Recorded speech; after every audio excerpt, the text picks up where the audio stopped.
Welcome to the stage, John Saylor. Thank you. Well, almost exactly 12 hours ago, I was lecturing on the second law of thermodynamics. A lot of napping going on.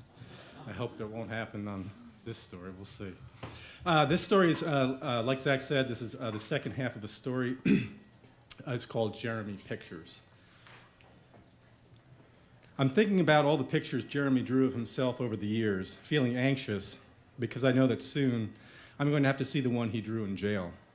And then, suddenly there he is, standing before me, and all kinds of emotions lurch within me and I can't breathe.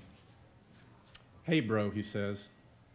He doesn't look bad, at least for a guy who's been using for the last 8 years. Not as bad as you'd think, anyway. His teeth are all messed up for sure, but he has small teeth, kind of short, so you don't notice them as much even when he's smiling, which he is doing right now. He's still got his brown hair parted on the side, kind of medium length.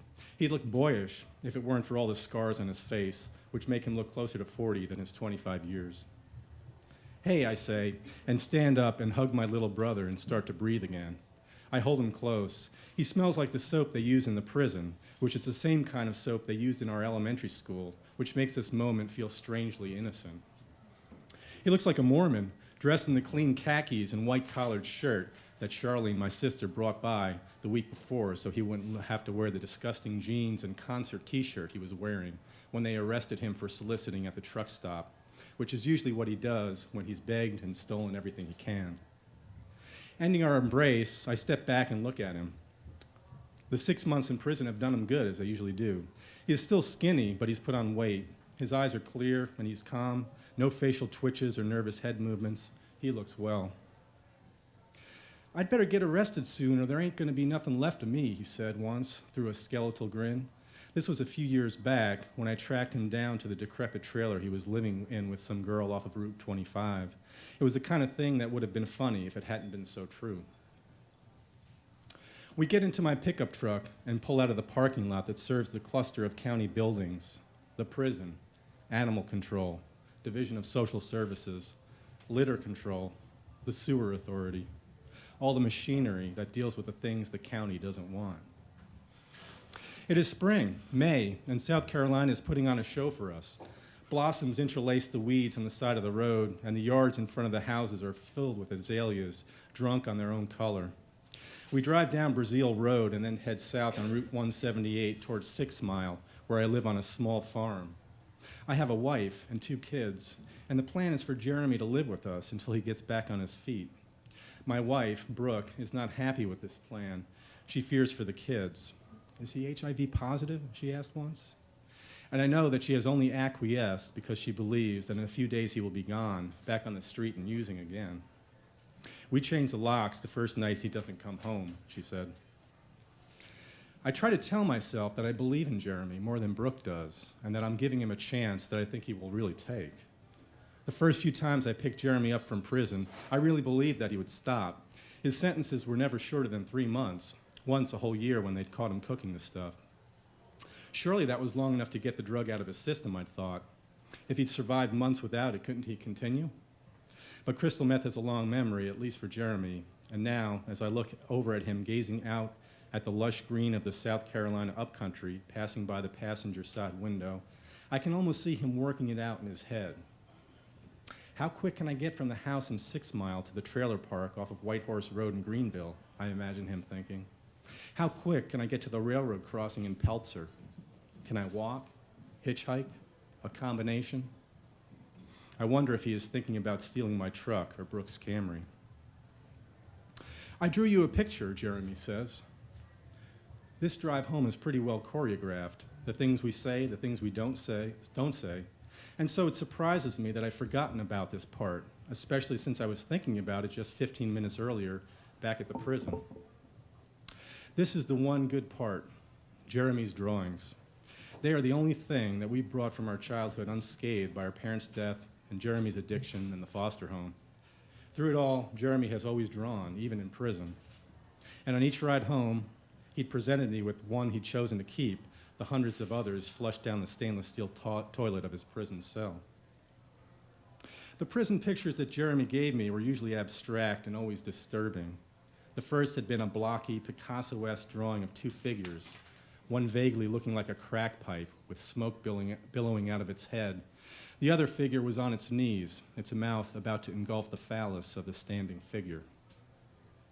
You always said, draw what I did, Jeremy had said when he showed me that one, shrugging as if apologizing for the lack of artistic subtlety and not for the horror that what he was drawing was essentially a literal reflection of his life.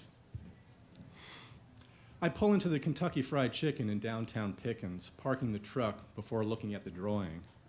And for the first time today, the tension leaves me. The picture is different from everything I've ever seen him draw. It is a simple line drawing, cartoonish, like those you find in the New Yorker magazine. Two figures face each other, one portly and country-looking, the other a thin, sly-looking man drawn to look like a city slicker. A dog is about to urinate on the leg of the city slicker. It is almost goofy, and I laugh out loud, relieved at its lighthearted tone, happy that this came from Jeremy's pen. Well, where are you?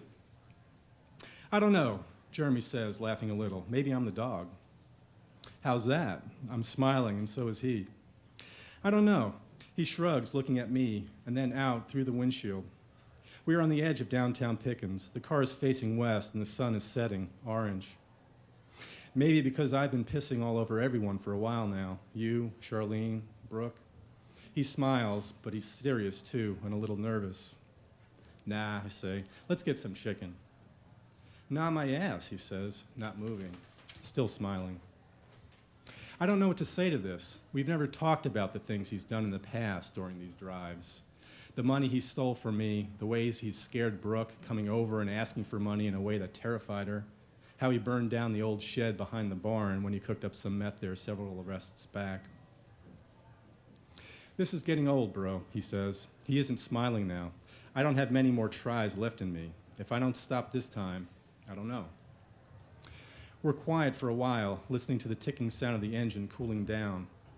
I'm sure not going to contradict him because what he says is absolutely true.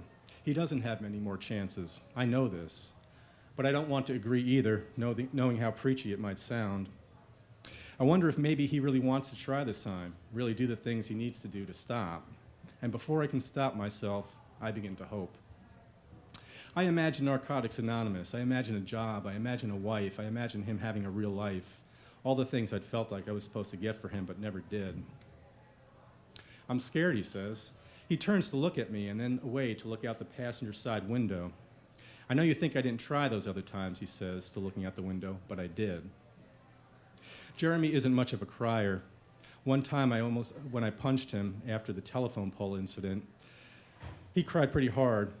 I don't remember him crying it as an adult at all, though. But he is crying now, and not just a few tears rolling down his cheeks. He is sobbing, and I can see the shoulders jerking with each sob. I'm afraid that I'm just going to keep doing this shit, and then I'm going to die, he chokes. I reach over to hug him, and I hold him until his sobs subside. Well, this time we're just going to have to make it work, I say. Okay?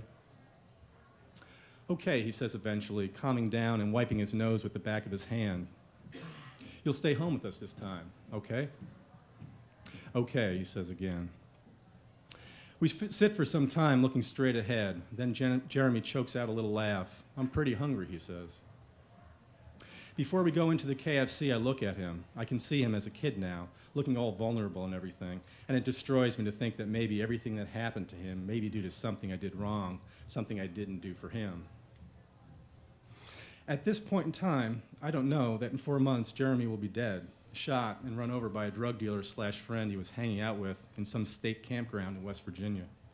I will never find out what the confrontation between the two was about. During his trial, the dealer will say that Jeremy came on to him, asked to suck his dick, and then attacked the dealer. I will find out about Jeremy's death via a phone call from a state trooper at 4 in the afternoon on a Sunday. The trooper will tell me that they had been tailing the dealer for some time. Probably never would have found your brother, except the guy went back to the scene of the crime, the trooper will say with something like pride in his voice. When I get to Charleston, I will learn that the dealer returned to the scene of the crime to eliminate Jeremy's body by burning it in a campfire, something he only partially completes when the troopers find him. I will identify the body, an experience that I will never speak of during the course of my life. And I will spend 5 years periodically traveling down to Charleston, West Virginia, as a drug dealer's trial winds through the criminal justice system, making its way, incredibly, to the West Virginia Supreme Court. But I don't know any of these things now. Part of me knows that something that ultimately does happen will happen. But nevertheless, at this moment, Jeremy is just my little brother, and he is alive, and there is some hope. And we go inside, and we eat chicken. Thanks.